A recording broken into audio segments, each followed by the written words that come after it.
Hello, my name's Ralph Shattock. What I'm going to do today is demonstrate the effectiveness of BG products. We're going to start using our cleaning products, 105, 106, 108, 109.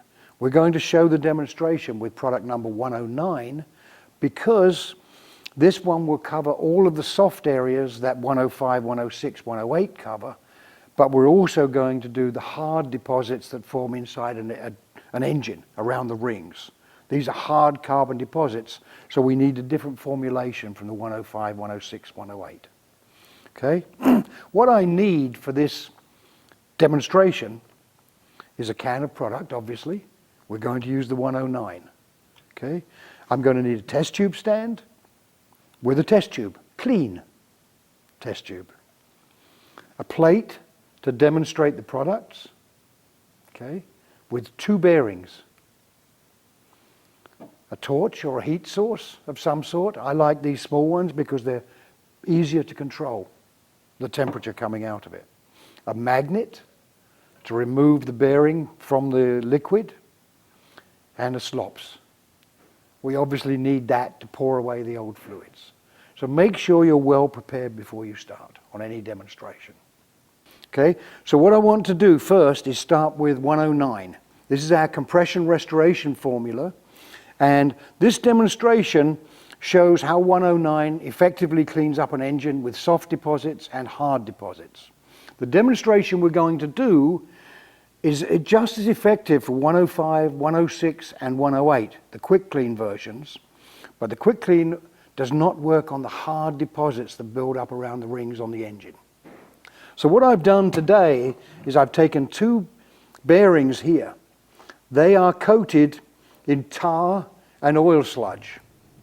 And what I'm going to do is I'm going to clean one of them using 109 so that you can do a comparison between the two. Is that okay? Okay, pretty straightforward. So we take one of the bearings, and I pick the dirtiest one out of the two, and put it in here, this test tube. Notice I always turn it on an angle so that I don't suddenly drop it through the bottom, okay, and it reappears there. You learn these things from having made mistakes yourself, okay, and you will make plenty. So what I'm going to do now is add about 2 fingers of 109 to the mixture, okay, just a little like that. But don't forget 109 is very concentrated and will work in an engine that's normally about 5 liters, 5 quarts of fluid, okay. Now 109 does not work, or 105, 106, 108 do not work unless they are heat activated. So I take my little burner and start it going. You can see here as we warm it, the fluid color will change rather dramatically as it gets warm. Now this is similar to what we do inside the engine. The engine, we put it in the engine, we bring it up to operating temperature, and then that will start the process going. This is dispersant chemistry. Look at the change already. A little bit of agitation. But when you're running this in the engine agitation is moving the oil around through the system. We are then also with the transmission, we're running it through the gears, so we're starting the cleaning process going. We normally run this for about 10 minutes. Okay? We have to do it a little faster in the demonstration, because if I had to sit there warming this for 10 minutes, I would lose my audience very, very quickly. So I'm using a more concentrated form, and we're adding a little more direct heat to it to make it happen quickly. But this is all we got to do. We heat the product. The product will now break down the oil and sludge that's in there and the carbon, but it will break it down into particulate form so that it will not re-plug the filter as it goes around. If we use alcohols, they will clean up that bearing, but then it redeposits back inside the system again as the alcohol evaporates off. You'll notice even with heat, this still stays there. Okay? So let's say we've done our 10 minutes now of cleaning. I've added a generous amount of heat to this. Now all you've got to do is take your little magnet. It's strong enough. We pull out the bearing.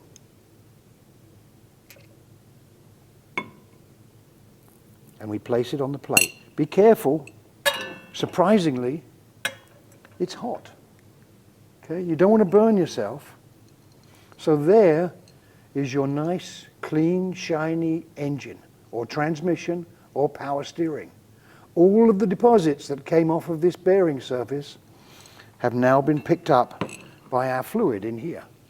But look how clean that test tube is. There's no deposits left in that test tube. It's all absorbed into the fluid.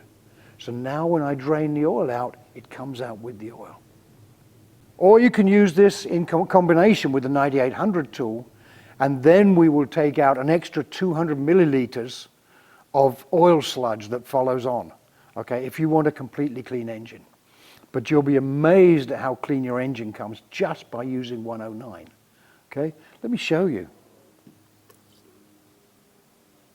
There's our engine.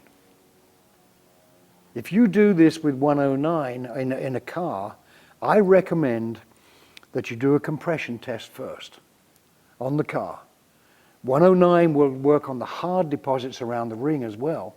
So now we're going to clean up all the soft deposits and the hard deposits.